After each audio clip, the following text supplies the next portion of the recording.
finds you all safe and well in these strange and difficult times. My name is Peter Maravelis, and on behalf of City Lights Booksellers, I'd like to welcome you to City Lights Live, the virtual reading series that continues in the footsteps of our in-store calendar during the shelter in place. We continue to celebrate the works of authors we know and love with readings, discussions, forums throughout the month of September and into the fall. We're happy to announce that City Lights has finally reopened its doors to the public. Following the San Francisco Health Department guidelines, we make our reopening as safe as possible for everyone. Please do come and visit us. You'll be able to once again browse our stacks. Our business hours are going to be 7 days a week from 12 noon to 8 p.m. We've worked very hard to transform the store for the age of COVID. Our entrance is now actually on the side of the building at 71 Columbus. I don't know how to tell. I think somebody...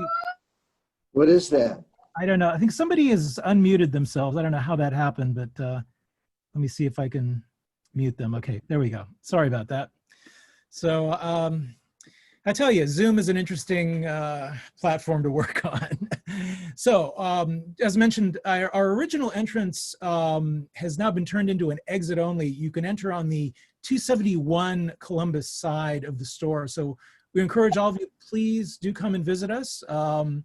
You can browse our stacks, and we're kind of doing everything we can to kind of keep the place safe for everyone. So as many of you know, City Lights is a publishing house as well as a bookstore. We continue to publish in the grand tradition of Lawrence Ferlinghetti's seminal Pocket Poets series. We continue to publish books on a seasonal basis, new books of poetry, fiction, literature and translation, and nonfiction. We have new titles out from David Barsamian, from Stan Cox, also from the 21st Poet Laureate of the United States, Juan Felipe Herrera. Also new poetry from Uchi Naduka and Sophia Dolan. So to learn more about that as well as our up and coming events, please visit us on our website at www.citylights.com. You can also keep up on our activities via our social media. We have a presence on Instagram, Twitter, and Facebook. You can also subscribe to our newsletter and receive weekly updates. And also find out about new books that we're releasing as well as up and coming events. So we are. What'd you call it? I don't want to say it. Sorry, folks. What was the word you said there? Managed I don't want to to say it. Say incense? unmute themselves. I just thought you called it incense. I thought that was You fun. just give me a second to figure out who this is. I don't know how this. Melville Sandoval came up. Yeah, I'm just. It's strange. Hold on a sec. Let's figure this out. Okay.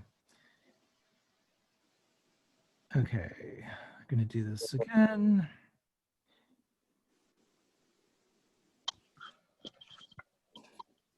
So I think I'm gonna have to remute the people who are just entering. I don't know why this happens, folks. Every once in a while, it does happen, and people can unmute themselves. And so I'm just gonna run through here really quick and make sure that doesn't happen again. I think we're okay for now. So anyhow, back to the business at hand. We're delighted and honored to have with us someone who is no stranger to City Lights. We've been great fans of his work for many, many moons. We've featured him at the store many times. I'm referring, of course, to Barry Gifford. He's going to be in conversation tonight with Rob Christopher. This is a kind of a duo launch event of sorts. We're celebrating two new works. First, Barry Gifford's epic new collection, Roy's World, Stories from 1973 to 2020. It's published by our friends at Seven Stories Press. And Rob Christopher's new documentary film, Roy's World, Barry Gifford's Chicago, of which you had just seen the trailer for, just seen its release. So today is very auspicious, you could say. As many of you know, Barry Gifford is the author of more than 40 works of fiction, nonfiction, and poetry, which have been translated into over 20 languages. He's the recipient of numerous awards and honors, including awards from Penn International, National Endowment of the Arts, American Library Association, and so on and so forth. His novel, Wild at Heart, was adapted into the 1990 Palme d'Or winning film of the same name. And of course, his collaborations with filmmaker David Lynch are well known, also including the work together on the film Lost Highway.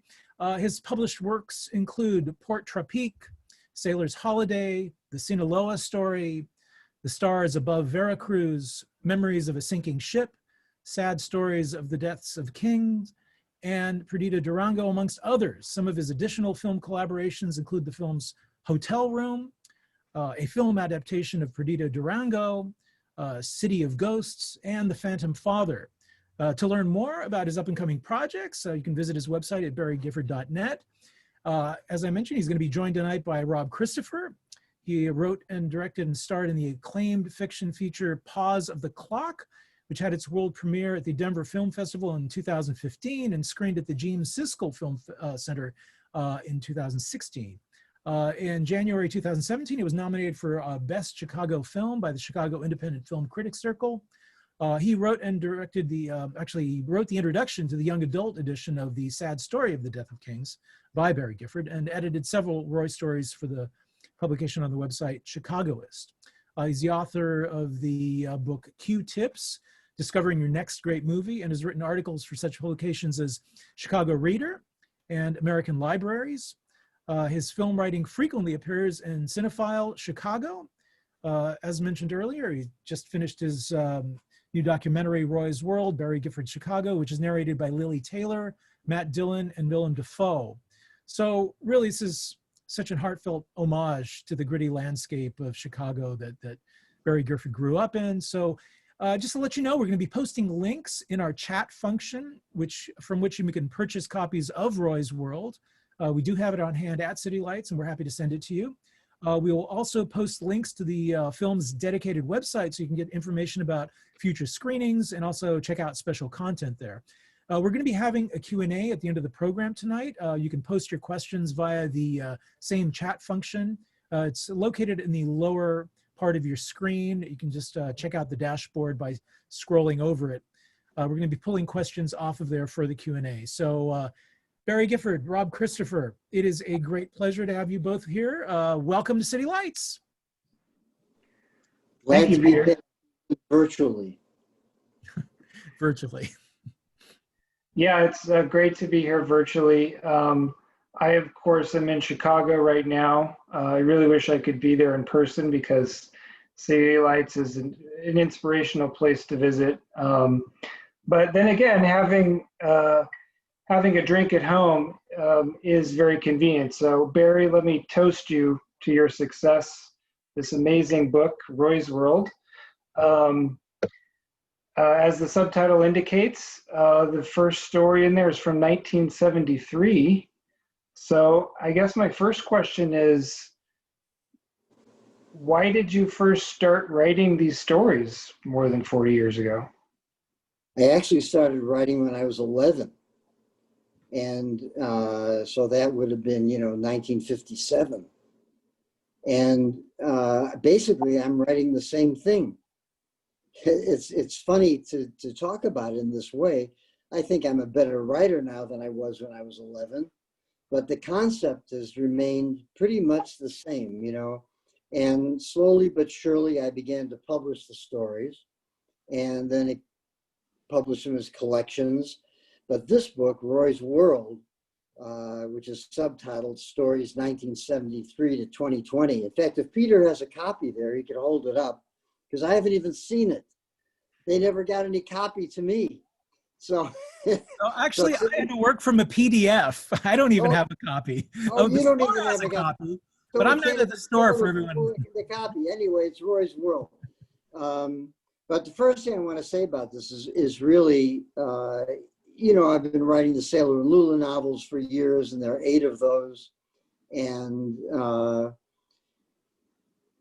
various other novels, and, I pursue whatever interests me, and that's what I write about. And, but fictionally, the Roy stories have been going for all of this time, since 1973. And finally, I decided, well, this is the time to put them all together in, one big encyclopedia. And that's what Roy's World is. It's like 720 pages. I know that much because I had to correct the galleys.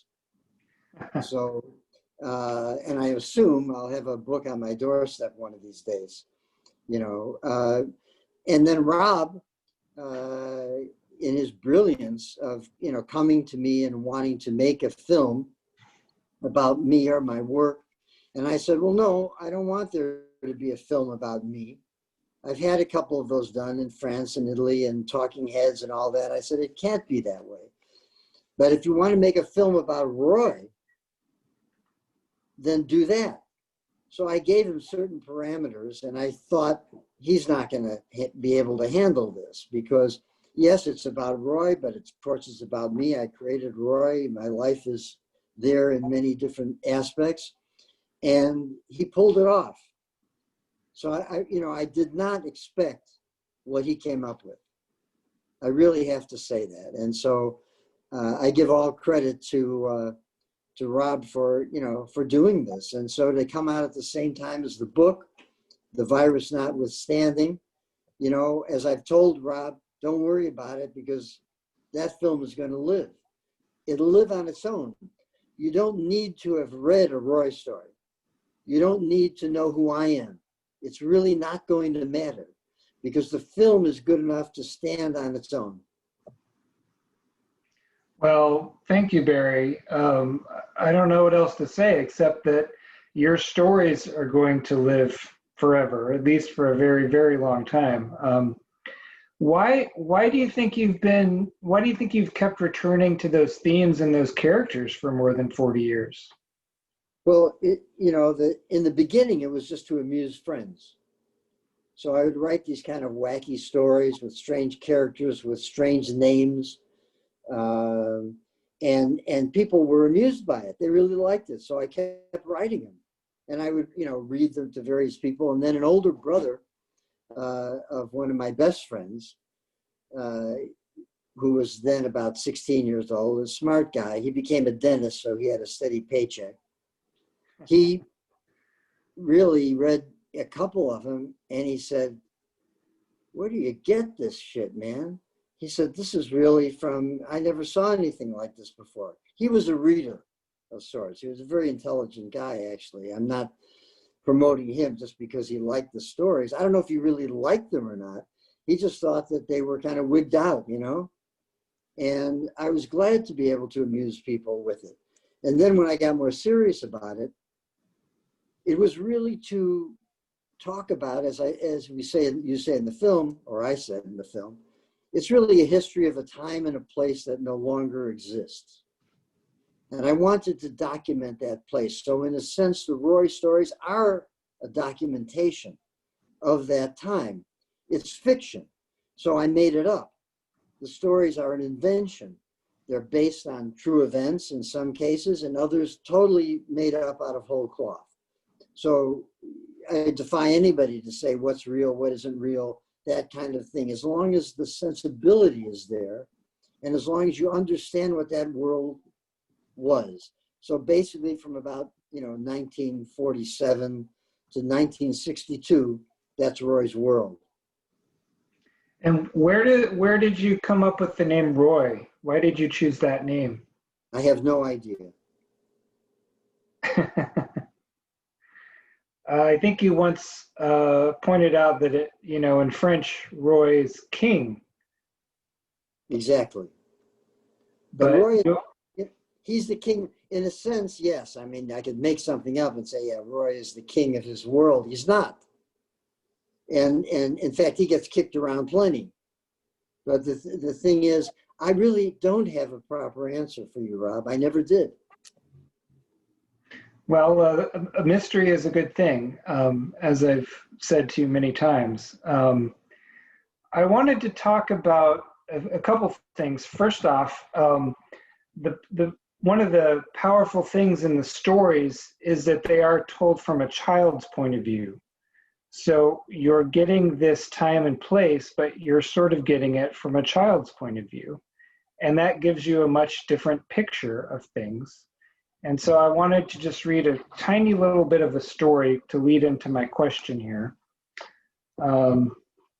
This is from a story called Force of Evil. It's the very end of the story. That night, before Roy fell asleep, he thought about why people did terrible things. It wasn't enough to just say that people who do something awful are sick in the head. There had to be something more, a kind of evil force that exists inside them. Maybe it exists in everyone, Roy thought, but some people have more evil in them than others. Roy wondered when he would find out how much of this force he had in himself, and what he would do about it if he had too much. Perhaps there wouldn't be anything he could do, that the evil power would just take over his brain and use him as an agent or instrument of destruction. He was only 9 years old, but Roy knew that this thought would be in his head for the rest of his life.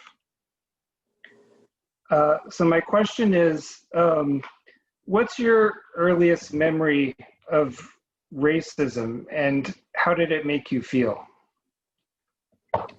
Well, I think the story that's animated in the film Roy's World, Chicago, Illinois, 1953, is probably the best answer to that question.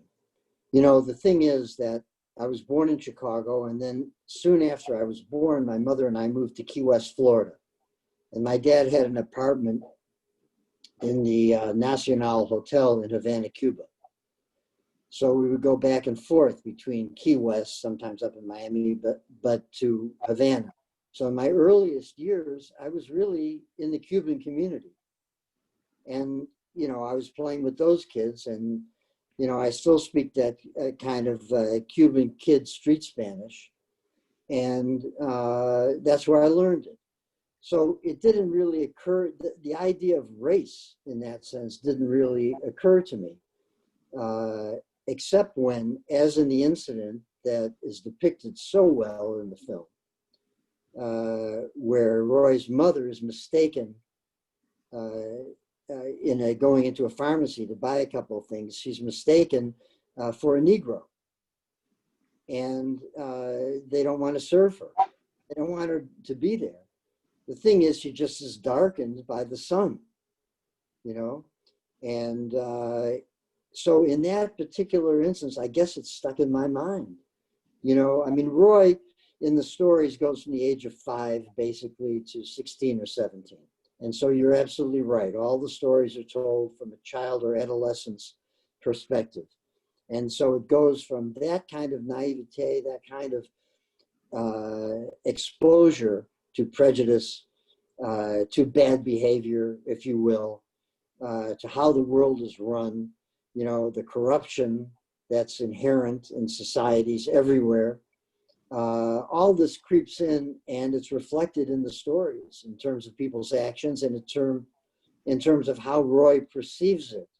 And hopefully, you know, for most readers, it's done in a entertaining fashion, if not meaningful fashion. Would now be a good time to read a story, Barry? Here's one. I'll tell you something. I don't have a copy of the Roy's World book. None of us do. But they have them at City Lights, I'm told. In any case, I'm writing a new Roy novel right now. I'm in the midst of it, called The Boy Who Ran Away to Sea. And again, it's like Roy stories, but it's more like Wyoming, the section called Wyoming, which was published as a novel on its own, but it's included in the Roy's World book. And this is a new one. So this is a short one, and it's called Revelations. Millie Darling was always the first student in Roy's 3rd grade class to raise her hand to answer a question. When Christopher Columbus sailed from Spain across the Atlantic Ocean and landed in the New World and discovered America, he commanded a fleet of 3 ships, the Nina, the Pinta, and the Santa Maria. Which one of these ships was Christopher Columbus on? Mrs. McCracken, the teacher, looked at Millie, whose right arm shot up, but did not call on her. Instead, she surveyed the room and called on a girl named Vida Bloom, who rarely volunteered an answer. Vida sat next to Roy in the 3rd row. She was younger than the other kids, having skipped a half grade, short and petite with long black hair and big gray-blue eyes. Roy did not know much about her, other than that she, like Roy, was an only child who lived with her mother. Vida stood up and said, Columbus did not discover America. People Europeans called Indians were living here, so it was already discovered. And God knew it was here because he created it, the same as he created everything. When God comes here the next time, you can ask him yourself. Most of the kids laughed. Mrs. McCracken told them to be quiet. Tell us, please, Vida. Do you know when God will be here? My mother told me that God will appear again soon and will answer one question from every person in the world. When he was in Chicago in 1947, 9 months before I was born, my mother asked him a question. Only a few of the kids laughed after she said this. What did she ask him? She asked him why he created everything and everybody, all the plants and animals and the mountains, the deserts, good people and bad people, the stars, the sun, the moon, and the insects, especially the insects. My mother is very interested in the lives of insects. Did he answer her? Yes. He told her that he did it because he could, that he began like any artist, which he is, by making marks, then drawing a picture, deciding what to leave in or leave out. He understood that he could create whatever he wanted to, things he'd never seen or even imagined. Did he tell your mother how long it took him to do this? Vida shook her head. No, because that would have been another question, and she, like everyone else, was allowed to ask only one. None of the other kids laughed. Mrs. McCracken stared very hard at Vida. How can she know for certain that God will appear again? I don't know, said Vida, but I do know what ship Christopher Columbus was on. Oh, that's great. I actually hadn't heard that one, so thanks for sharing that. You're the first to hear it. And the audience. Fantastic.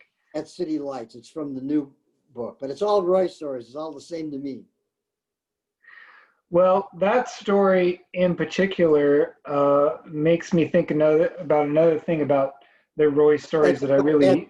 I read that because my granddaughters, who are all in the ages of 13, 14, 15, they flipped for that story. So they heard it first.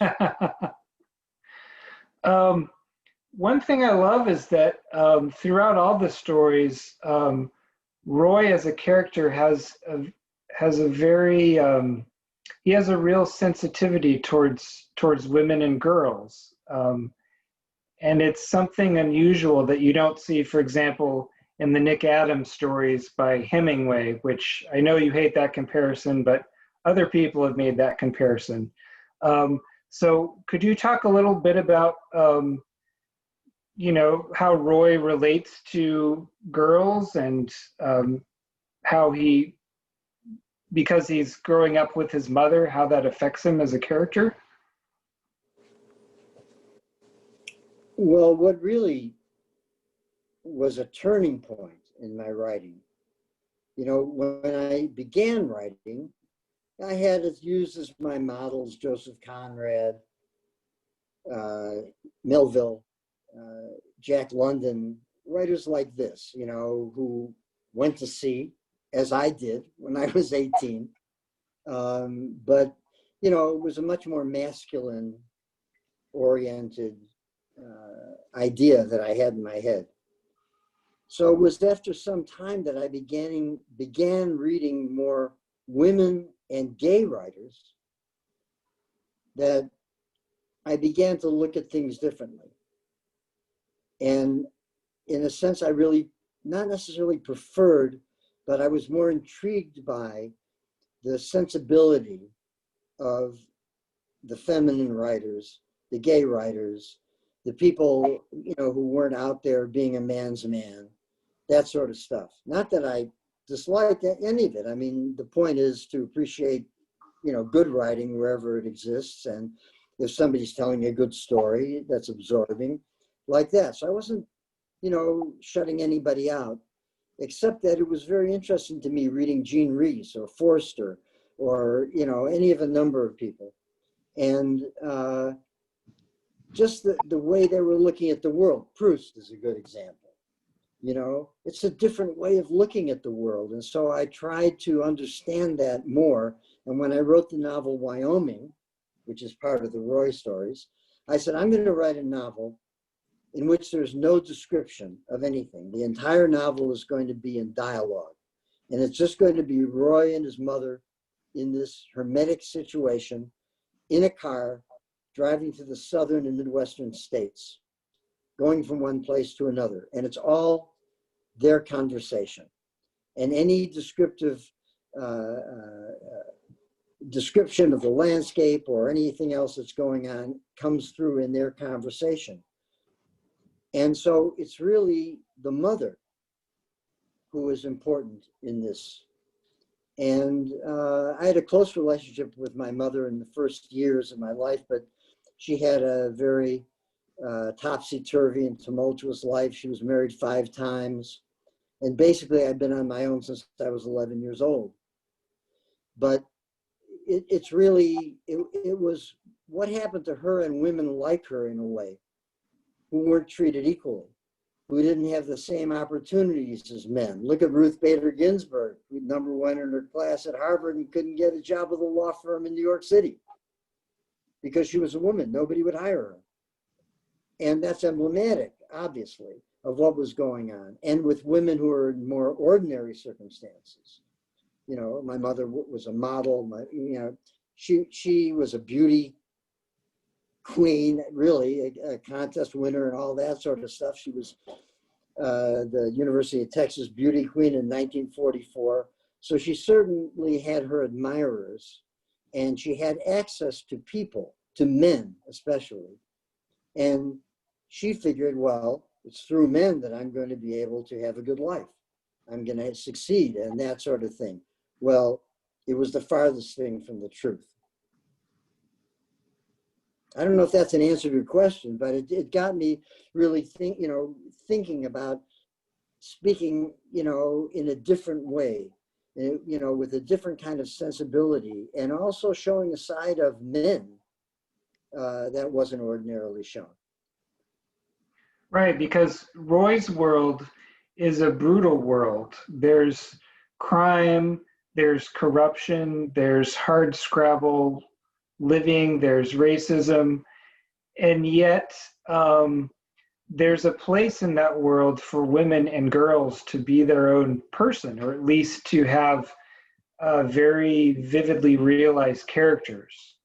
And I really appreciate that about your stories. Oh, thank you. That's what Vita Bloom is all about. Exactly, because in the beginning of the story, the class is laughing at her, but then gradually they're not laughing anymore. They're actually like saying, well, what if she's right? What if she's telling the truth? It's, it's pretty crazy. It's out there. I never know what I'm going to write before I write it. I like the mystery of it. I don't know what's going to happen. Mickey Spillane, of course, who was a pulp potboiler writer, he always said that he wrote the Mike Hammer stories, and so he said, well, I always write the ending first so I know where I'm going. Elmore Leonard told me the same thing. So I'm just the opposite. I just start out, it could be with a word, a phrase, a description of a branch of a tree, whatever it happens to be. I'm not alone in this. I'm not unique. I'm just saying that for me, I'm as eager to find out what happens to these characters, to these people, and what happens in the story and the circumstance, as I hope the reader will be. Where do you think your kind of absurd, dry sense of humor comes from? My grandfather, my mother's father, Pops, I called him. And he was my best friend when I was a child growing up. He died when I was 15. And he was an Englishman, he grew up in London and emigrated to the United States. I'm a first-generation American. My father was originally from what is now Romania, Bukovina. It was back then in the Austro-Hungarian Empire. So he came to Chicago when he was 10 or 11 years old. Didn't speak English, and made his way. He was involved in organized crime. The family was also involved in that in Vienna, which was the place they were in Vienna and Czernowitz before they came to Chicago. But it was really my grandfather, and he had that kind of sense of humor that you're referring to. And he was also a great reader, as were his several brothers. They were all great readers. They were intelligent guys. They went to a free school in London, and they were educated.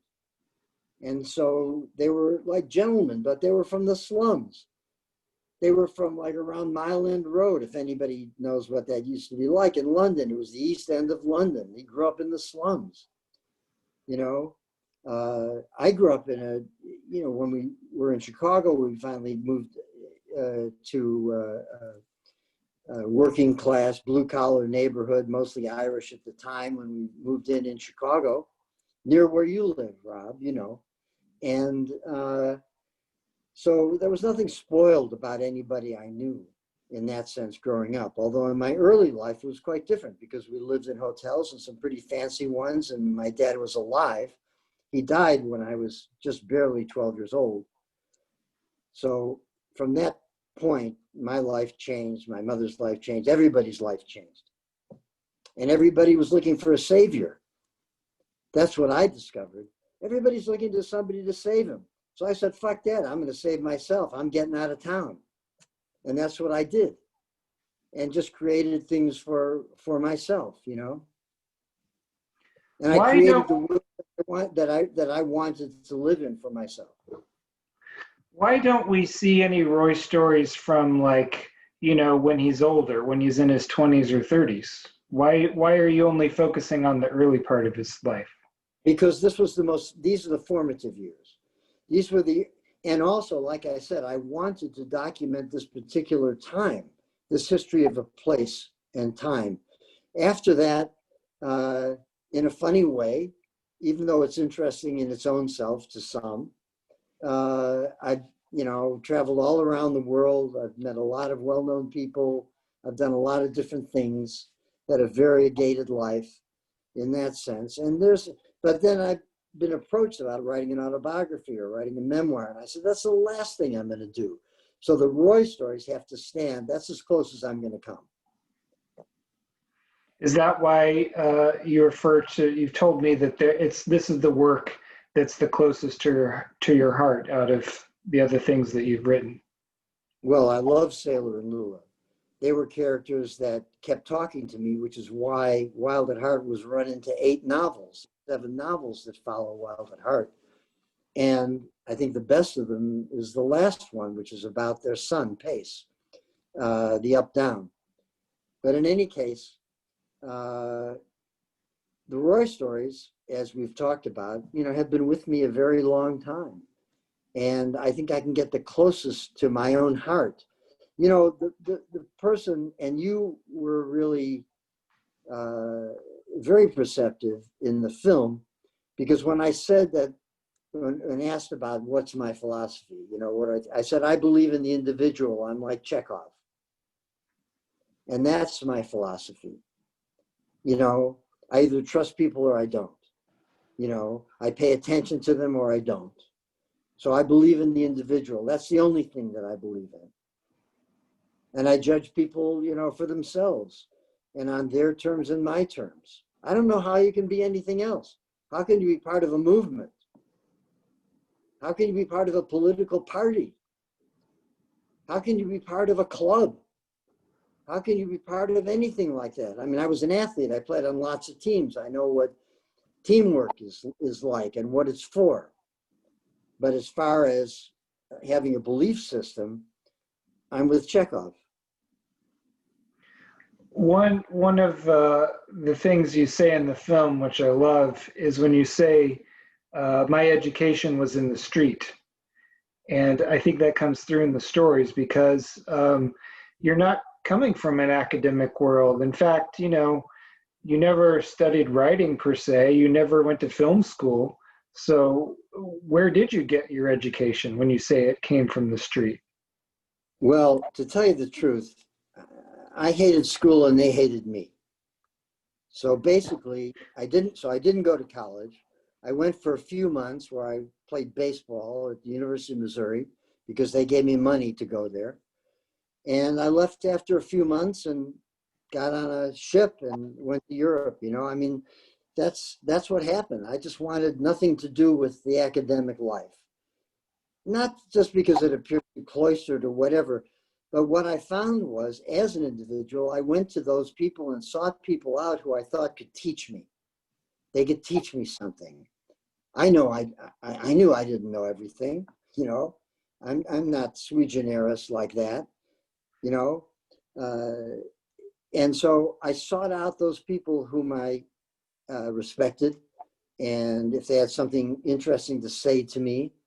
And I knew that being as uneducated formally as I wanted to find out, you know, who was talking to me, and through their books, through their films, you know, however it happened to be. And so that's where the stories come from, you know. And my approach was like the dead end kids. You know, I mean, that was really the world I came from, not, you know, this, you know, sort of silly world of Hunt's Hall and Leo Gorcey, though I loved it, you know, the Dead End Kids and stuff. But it was more like that. And I'm not making anything romantic out of it. The Roy stories are not romantic. I mean, for you to say that the Roy stories are brutal, there's a lot of brutal behavior. Yeah, there is. There's also a lot of tenderness. Absolutely. And so I think that's really, I really wanted to portray and convey. And again, this gets back to my idea of respecting the individual or not, such as the case is. In the Roy stories, you managed to sneak in a lot of movie references.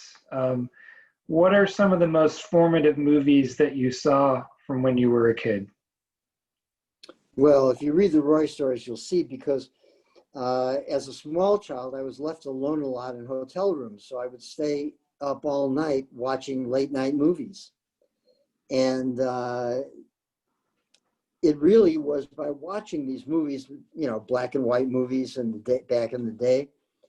So the thing is, it's how I learned how to tell a story. Watching those movies, which were put together, you know, your basic 3 acts, right?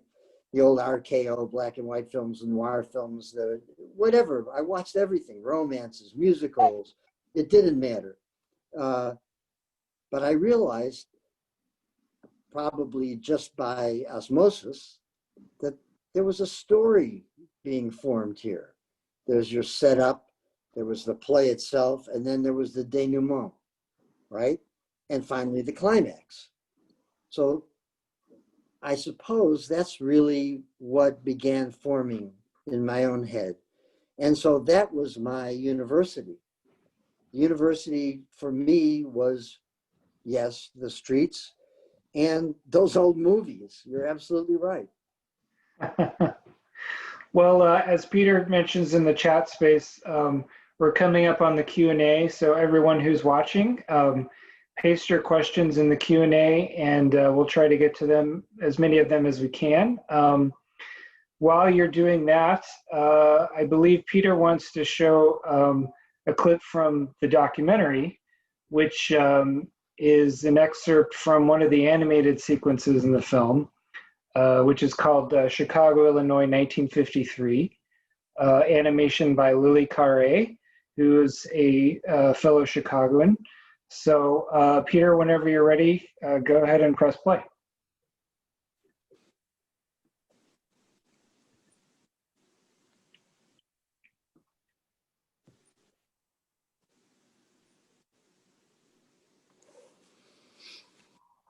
Roy watched his mother tiptoe gingerly across the frozen sidewalk and enter the drugstore.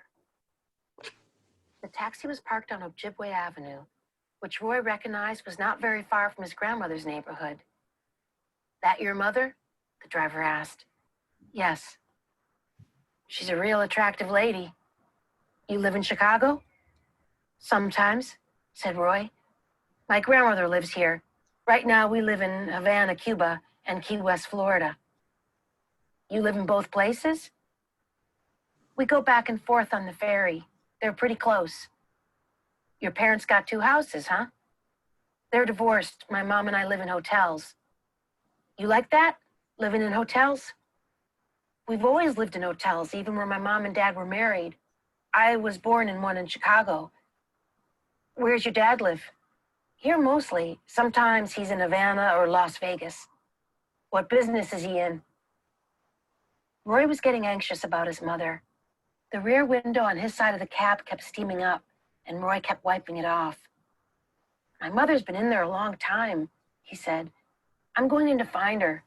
Hold on, kid. She'll be right back. The drugstore's probably crowded."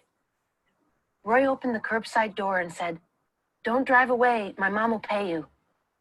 He got out and went into the drugstore. His mother was standing in front of the cash counter. 3 or 4 customers in line were behind her. "You dumb son of a bitch," his mother shouted at the man standing behind the counter. "How dare you talk to me like that?"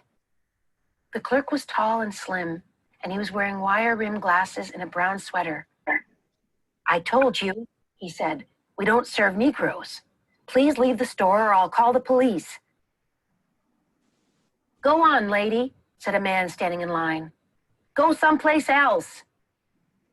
"Mom, what's wrong?" Roy said.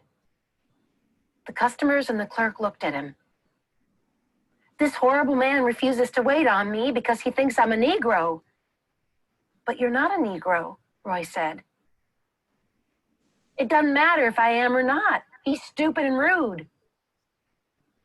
"Is that your son?" the clerk asked. "He's white," said a woman in the line. "He's got a suntan, but he's a white boy." "I'm sorry, lady," said the clerk. "It's just that your skin is so dark." "Her hair's red," said the woman. "She and the boy have been in the sun too much down south somewhere." Roy's mother threw the 2 bottles of lotion she'd been holding at the clerk. He caught one, and the other bounced off his chest and fell on the floor behind the counter.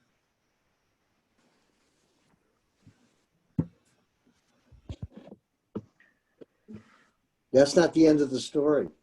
No, I have to save the end of the story for people who buy your book or go see my film. But it does bring to mind. Since we're on the subject of race, I'd like to read another little story, another short one. Yeah, go ahead.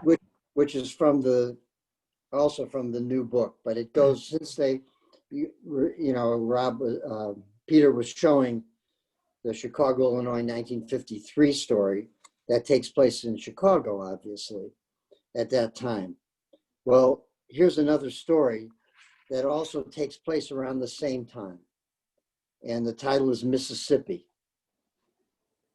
Kitty is Roy's mother, by the way. Kitty held Roy's hand as they entered the lobby of the old Heidelberg Hotel.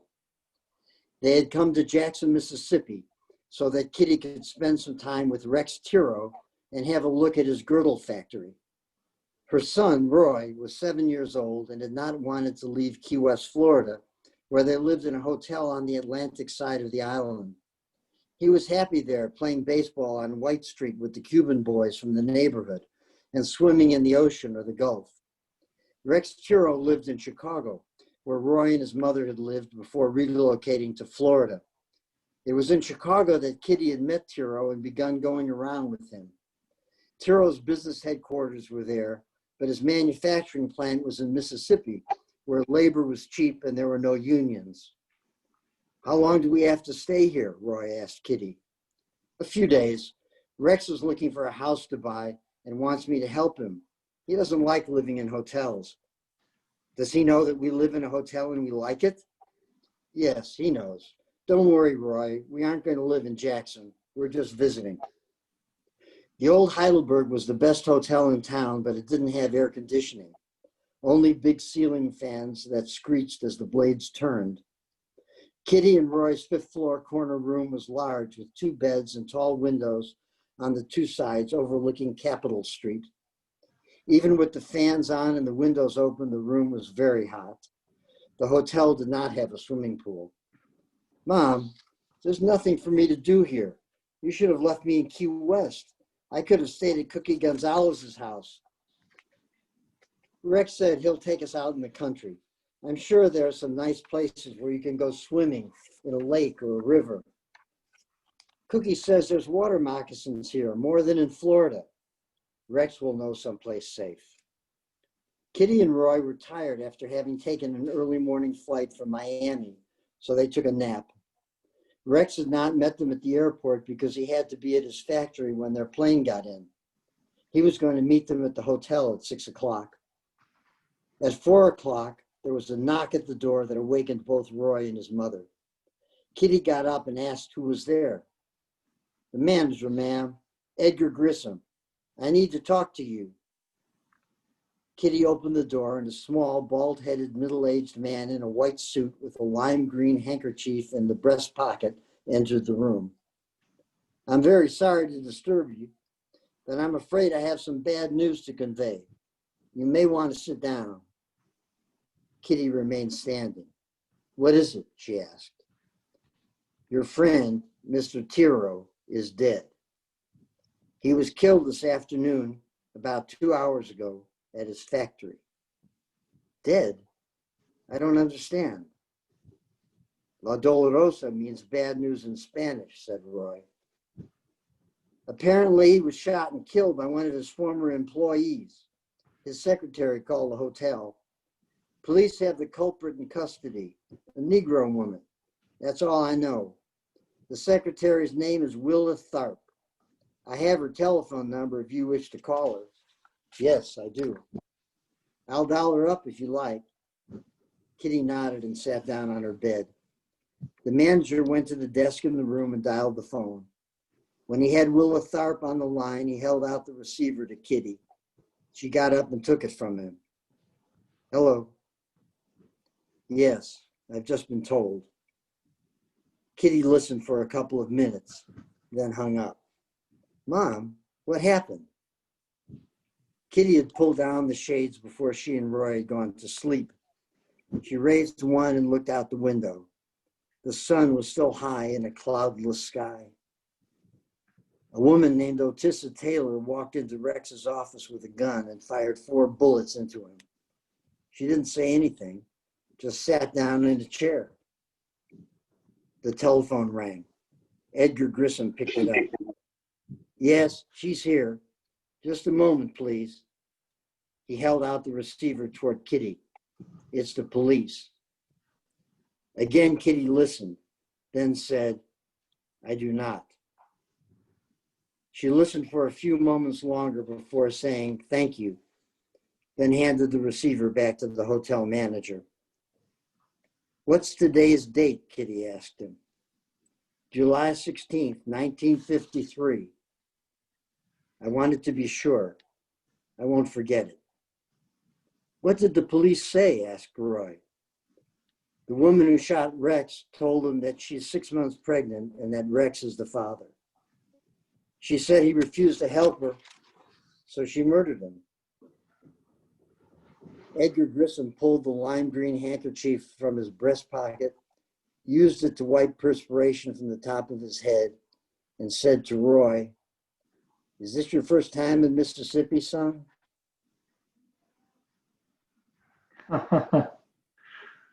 Wow. That's quite a story. So I'd like to move on to some of the Q&A questions here, just because I know that time is fleeting. So let's see, this is a question from Carlos. He says, for me, your writing feels like prose poems. I feel like that for The Stars Above Veracruz. Can you comment on that? I'll take it as a compliment, Carlos. Basically, I started as a poet too. In other words, I started very early on writing poetry. Although when I was a junior in high school, we were supposed to memorize a poem.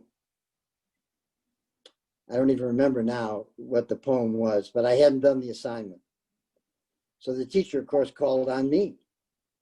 So instead of reciting the poem or talking about it, I said, who needs poetry? Poetry's not going to get you anywhere. I said, I was just talking, to divert the conversation and to try to, just talk about anything else, And so the ironic part of this is that when I began reading poetry and meeting poets, what I learned from them was economy of language. So that, you know, I understood then how I should write. And it came directly out of the poetry. Eliminate what wasn't necessary. You know, cut out all the chaff and don't explain anything. Other people have said this and perhaps done it better than I have, but I like to think that it's really due to the poetry. And so when you say it's like a prose poem, it's a beautiful thing to say, and it's a great compliment, and thank you. But poetry is my source. So Jerry has two questions. First question is for me.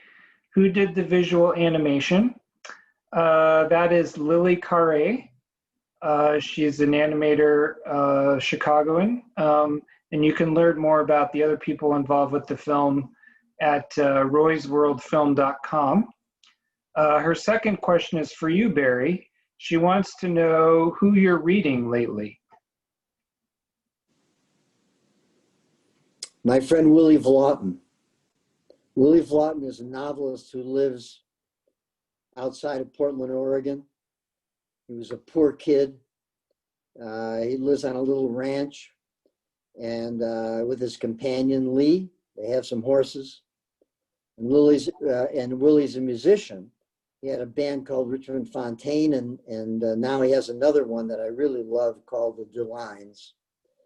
And Willie started writing novels. He was like me in the sense that, you know, he'd just pick up anything and start reading. And like my old friend Larry Brown, who unfortunately passed away some years ago, Larry, you know, was a poor kid chopping cotton in Yakima, Mississippi, and didn't have much formal education. He became a fireman in Oxford, Mississippi. Same kind of guy, you know, and they started writing, both of them, both Larry Brown and Willie. I see a real connection between the two, and they started writing about the world that they knew, that life.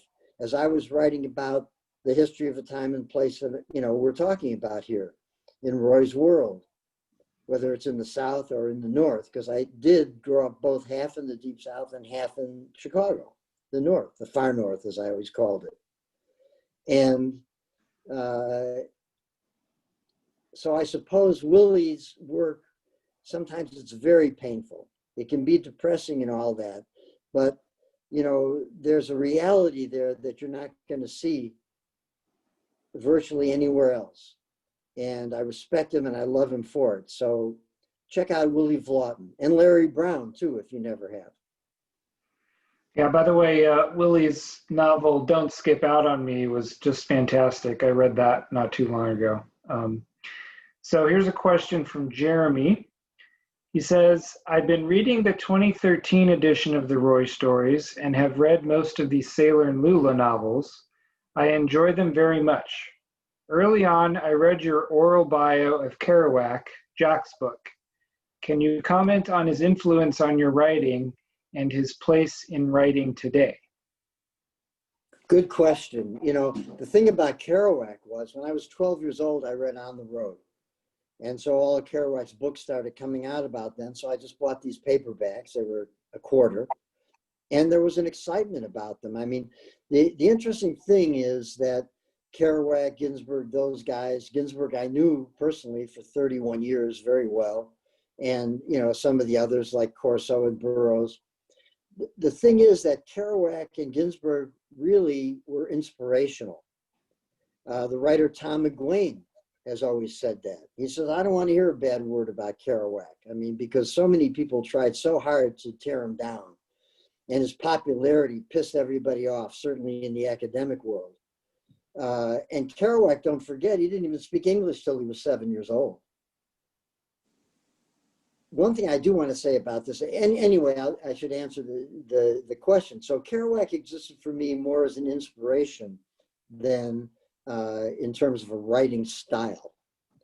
And, you know, it was exciting. You know, he was excited. The character, he was a very autobiographical writer. But I mean, he wrote about what excited and interested him. And you know, made him more animated and what he didn't know about. And so in that sense, he was an explorer. And he wrote a conventional novel that was published in 1950 that was very Woolfian, you know, or like more like Theodore Dreiser or Sinclair Lewis or the models of the time. He'd gone to Columbia University. He was a good reader and all that. But then he broke that mold and he started writing how people talked. And he just got out in the world and he changed everything in his writing style and the stories that he told and all that. That's what interested me about Kerouac, that he was bold enough to do this. And also, he was speaking out of that French side of himself, that French-Canadian side of him. So he was something of a foreigner in the United States as well. And he always felt it very acutely.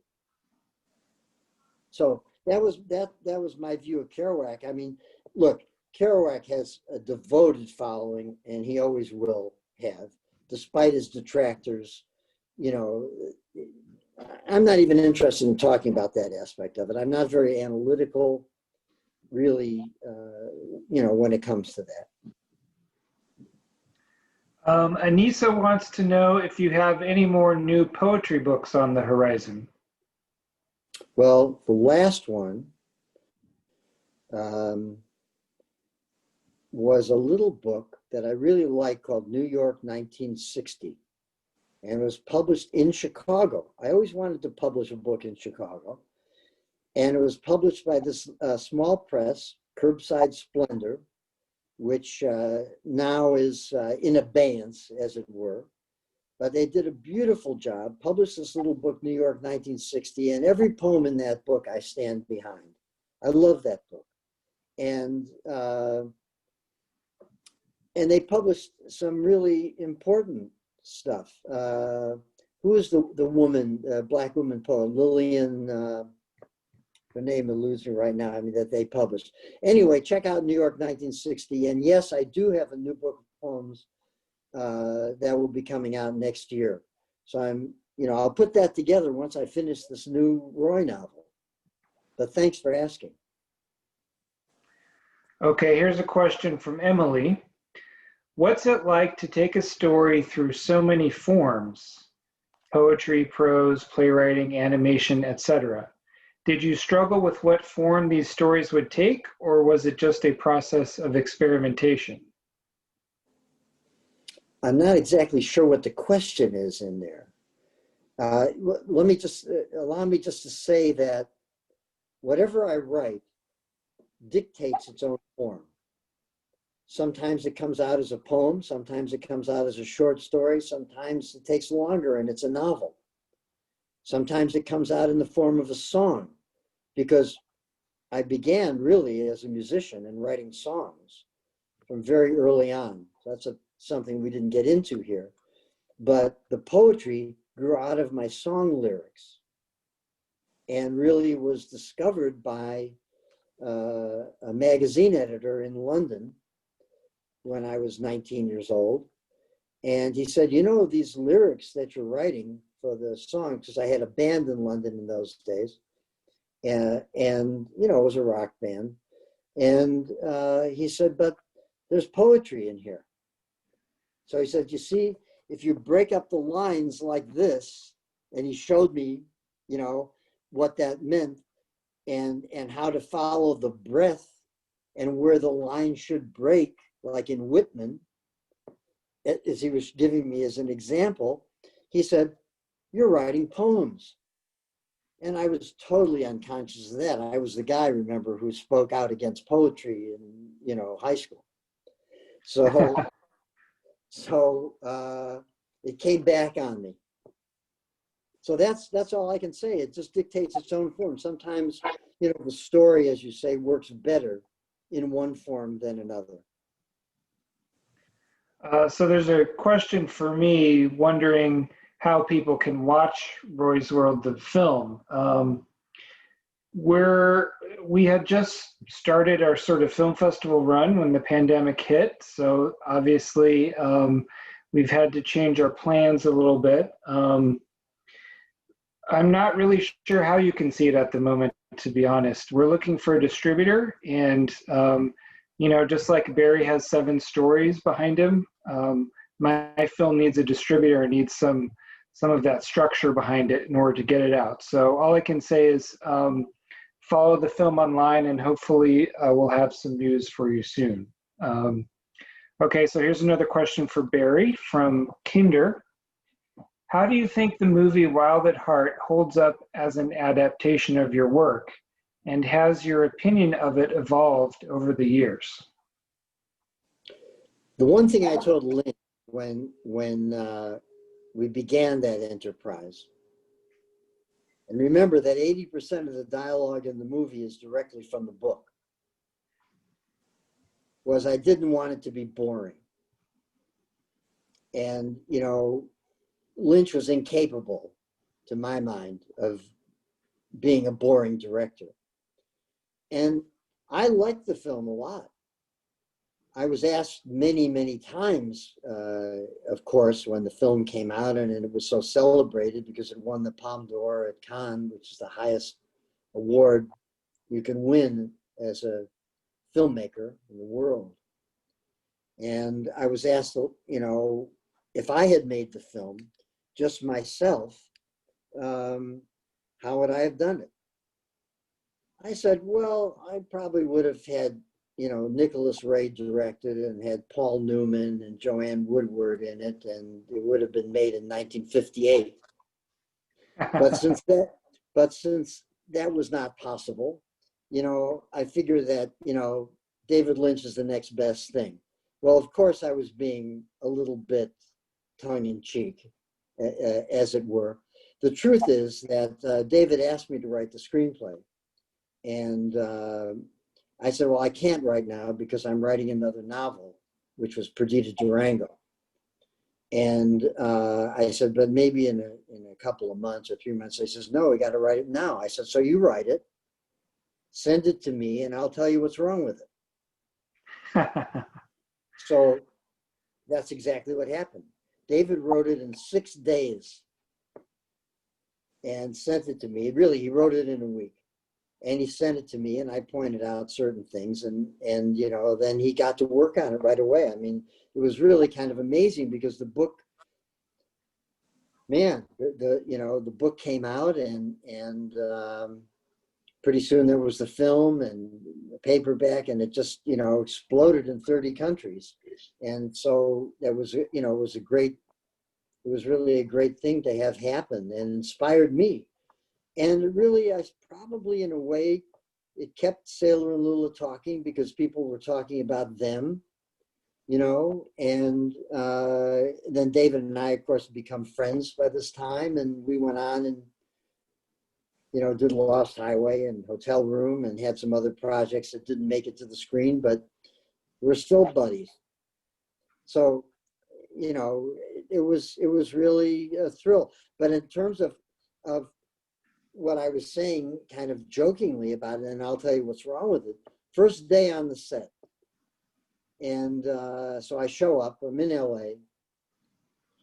David says to me, well, Barry, what do you think about the script now? Because he'd made some revisions and he'd put in the Wizard of Oz stuff and that kind of thing, because Sam Goldwyn Jr. wanted a happy ending, and, he figured a way to do it. So what? In any case, the movie is the movie, the book is the book. So David says to me, well, what do you think of the screenplay now? And I said, Dave, I really like it. I said, except you left out the most important line. He said, what do you mean? And Nick Cage was sitting with us, and I think Laura Dern, And I said, where Lula says, this world is really wild at heart and weird on top. So David looked, went through the screenplay, looked at it, and he says, by golly, Barry, you're right. I left that out. So David, being the genius that he is, he found exactly the right place to put it, because in the novel, it's like a thesis statement. It comes toward the beginning. Where he put it was when they're in the Hotel Iguana and everything is going to shit. And so it's at the penultimate point of the film, rather than more toward the beginning as I had it in the novel, and it was exactly the right place to put it. Well, I think we have time for maybe one more question. So if anybody has a last question, stick it in the chat box. But before I do that, I just want to really encourage everyone to, if you're going to buy the book, and I hope you will buy the book, it's a wonderful collection of stories. Please get it through City Lights, because independent bookstores are one of the last few bastions of personalized culture in our world. If you're going to Amazon, you're missing the point of what Barry is trying to do. You need to support your local independent bookstores, because once they're gone, you're not going to have cool events like this anymore. You think Amazon is going to do something like this? No way. Yeah, because So, if City Lights, closes, then Peter Maravelis, our host, to go cop.